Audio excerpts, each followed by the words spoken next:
स्वागत है आपका हमारे चैनल पर। मैं हूं आपके साथ शिप्रा सैनी। कांग्रेस शासित राज्य हिमाचल प्रदेश आर्थिक रूप से कंगाल होने की कगार पर पहुंच चुका है। हिमाचल प्रदेश की नई सुखविंदर सिंह सुक्खू की सरकार केंद्र सरकार से अब 1500 करोड़ रुपए का कर्ज लेगी और राज्य सरकार की ओर से इसके लिए नोटिफिकेशन भी जारी कर दिया गया है। आपको बता दें कि हिमाचल प्रदेश सरकार के वित्त विभाग ने इसके लिए 2 नोटिफिकेशन जारी किए हैं, जिसमें एक नोटिफिकेशन में 700 करोड़ रुपए और दूसरी नोटिफिकेशन में 800 करोड़ रुपए कर्ज लेने की बात कही गई है। ये कर्ज ठीक ऐसे वक्त पर लिया जा रहा है जब हिमाचल प्रदेश में कांग्रेस पार्टी की सरकार जो है उसे अपने कर्मचारियों को पुरानी पेंशन योजना यानी ओपीएस का लाभ देना है। आपको ये बता दें कि हिमाचल प्रदेश में विधानसभा चुनाव हुए। इन विधानसभा चुनाव के दौरान कांग्रेस पार्टी ने तमाम वादे वहां हिमाचल प्रदेश की जनता से किए। उनमें से एक वादा जो था वो पुरानी पेंशन स्कीम को दोबारा लागू करना, दोबारा बहाल करना, ये वादा उन्होंने किया था।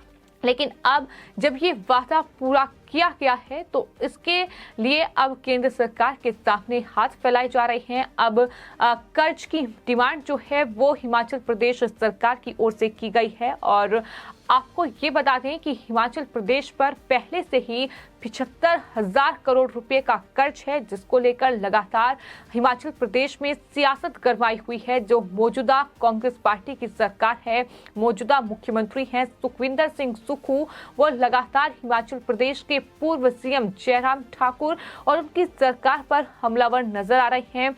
आपको ये बता दें कि जो नोटिफिकेशन जारी की गई है उसके मुताबिक 700 करोड़ रुपए का जो कर्ज है वो 13 साल के लिए लिया गया है, तो वहीं 800 करोड़ रुपए का कर्ज 15 साल के लिए जो हिमाचल प्रदेश में सुखविंदर सिंह सुक्खू की सरकार है वो केंद्र सरकार से मांग रही है। इन सब के बीच बड़ी खबर ये भी है कि हिमाचल प्रदेश के मुख्यमंत्री सुखविंदर सिंह सुक्खू ने आज राजधानी दिल्ली में प्रधानमंत्री नरेंद्र मोदी से भी मुलाकात की है और एक तरफ वो कर्ज की डिमांड कर रहे हैं, एक तरफ वो 1500 करोड़ रुपए कर्ज केंद्र सरकार से मांग रहे हैं, जिस पर मुहर भी लग चुकी है। तो वहीं दूसरी तरफ मुख्यमंत्री सुखविंदर सिंह सुक्खू ने प्रधानमंत्री नरेंद्र मोदी से भी मुलाकात की है। दरअसल 2 जो नोटिफिकेशन जारी की गई हैं उसमें ये स्पष्ट किया गया है कि इसके लिए केंद्र सरकार ने परमिशन दे दी है, जिसके बाद ये कर्ज सरकार से लिया जा रहा है। इसके लिए रिजर्व बैंक ऑफ इंडिया की मध्यस्थता से 24 जनवरी को कर्ज देने की निविदाकर्ता इलेक्ट्रॉनिक रूप से अपनी निविदाएं पेश करेंगे। सफल निविदाकर्ता 25 जनवरी को हिमाचल प्रदेश सरकार को इसका भुगतान करेंगे। ये जो राशि है ये हिमाचल प्रदेश सरकार को दी जाएगी।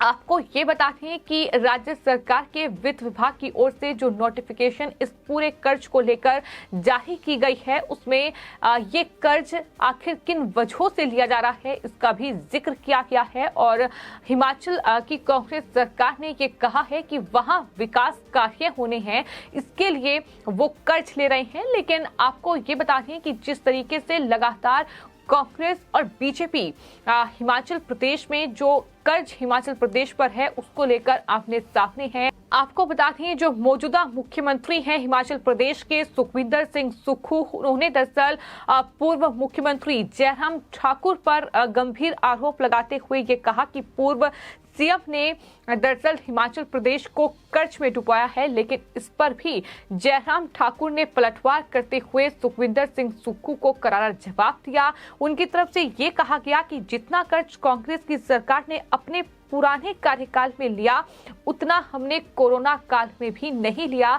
ये जवाब जयराम ठाकुर ने सुक्खू को दिया है। इस सरकार में सबसे बड़े उद्योग पर ताला लग गया, हर जगह ताले लग गए हैं। ये ताले वाली नई संस्कृति जो है मौजूदा सरकार ने शुरू की है, ये भी पूर्व सीएम जयराम ठाकुर की ओर से कहा गया।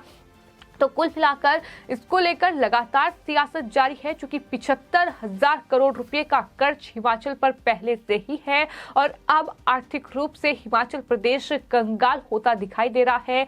जिस तरह से लगातार कर्ज का बोझ जो है वो हिमाचल पर बढ़ता जा रहा है, सरकार परिवर्तन हुआ और वादे किए गए, लेकिन उन वादों को पूरा करने के लिए भी अब केंद्र सरकार के सामने हाथ फैलाने पड़ रहे हैं। तो ये तस्वीर साफ तौर पर बता रही है कि आने वाले वक्त में हिमाचल के लिए और हिमाचल में मौजूदा कांग्रेस पार्टी की सरकार के लिए मुश्किलें बढ़ सकती हैं। लेकिन जिस तरह से लगातार कांग्रेस पार्टी के तमाम नेता हिमाचल प्रदेश में बीजेपी को इसके लिए जिम्मेदार ठहरा रहे हैं, लेकिन वहीं जो बीजेपी के पूर्व सीएम हिमाचल में रहे हैं जयराम ठाकुर, उनका ये कहना है कि जितना कर्ज कांग्रेस की सरकार ने अपने पुराने कार्यकाल में लिया उतना हमने कोरोना काल में भी नहीं लिया, ये उनकी तरफ से कहा गया है। तो साफ है कि वो दरअसल कांग्रेस पार्टी को भी इसके लिए जिम्मेदार ठहरा रहे हैं। वहीं जिस तरीके से ये पुरानी पेंशन योजना को लागू किया गया है, बहाल किया गया है, ये वादा पूरा किया गया है, लेकिन इस वादे को पूरा करने के लिए केंद्र सरकार से पैसों की डिमांड की गई है, कर्ज मांगा गया है। इस पर भी लोग लगातार प्रतिक्रिया दे रहे हैं। उनका ये कहना है कि ओपीएस से पड़ने वाले अतिरिक्त वित्तीय भार से सरकार कैसे निपटेगी, ये कांग्रेस पार्टी ने नहीं बताया है। प्रदेश पहले से ही कर्ज में दबा हुआ है। ओपीएस देने के लिए पैसा केंद्र से लिया जाएगा या हिमाचल प्रदेश की तरह तेल पर 3 रुपये ज्यादा टैक्स वसूला जाएगा। इस तरीके से कहीं ना कहीं तंज जो है वो कसा जा रहा है। और आपको ये बता दें कि हाल ही में जो सत्ता परिवर्तन हिमाचल में हुआ है, यानी कांग्रेस पार्टी सत्ता का गठन किया है, कांग्रेस पार्टी ने उनका वहां मुख्यमंत्री है। तो ऐसे में हिमाचल प्रदेश में डीजल के दाम भी बढ़ाए गए हैं और डीजल के दाम पर वैट बढ़ा दिया गया है और 3 रुपये वैट जो है वो बढ़ाया गया है, जिसके बाद कीमतों में जाहिर तौर पर बढ़ोतरी दर्ज की गई है, जिसको लेकर भी वो बीजेपी नेताओं के निशाने पर आए। लेकिन यही सवाल लगातार लोग पूछ रहे हैं कि पुरानी पेंशन स्कीम बहाल कर दी गई, लेकिन पैसा सरकार के पास नहीं है। हिमाचल पहले से ही कर्ज में डूबा हुआ है।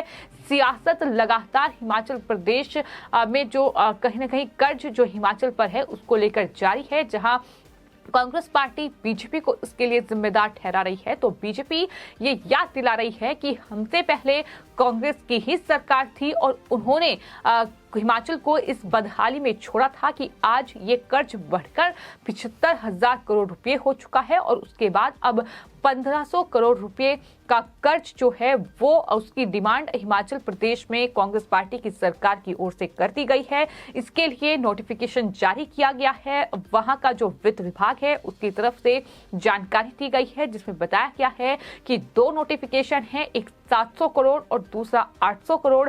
700 करोड़ का जो नोटिफिकेशन है वो 13 साल के लिए कर्ज लिया गया है, तो वहीं 800 करोड़ रुपए का कर्ज 15 साल के लिए केंद्र सरकार से लिया जा रहा है और इसके लिए विकास कार्यों का हवाला दिया गया है। हालांकि ये तो देखना होगा आने वाले वक्त में कि आखिर क्या कुछ विकास हिमाचल प्रदेश में होता है, क्या विकास कार्यों में ही ये कर्ज का पैसा लगाया जाएगा या फिर अपने वादों को पूरा करने के लिए कांग्रेस पार्टी ये कर्ज का इस्तेमाल करेगी, ये आने वाले वक्त में देखना होगा। फिलहाल आपकी इस पूरे मामले पर क्या राय है हमें कमेंट बॉक्स में जरूर लिखें और चैनल को सब्सक्राइब करें। धन्यवाद।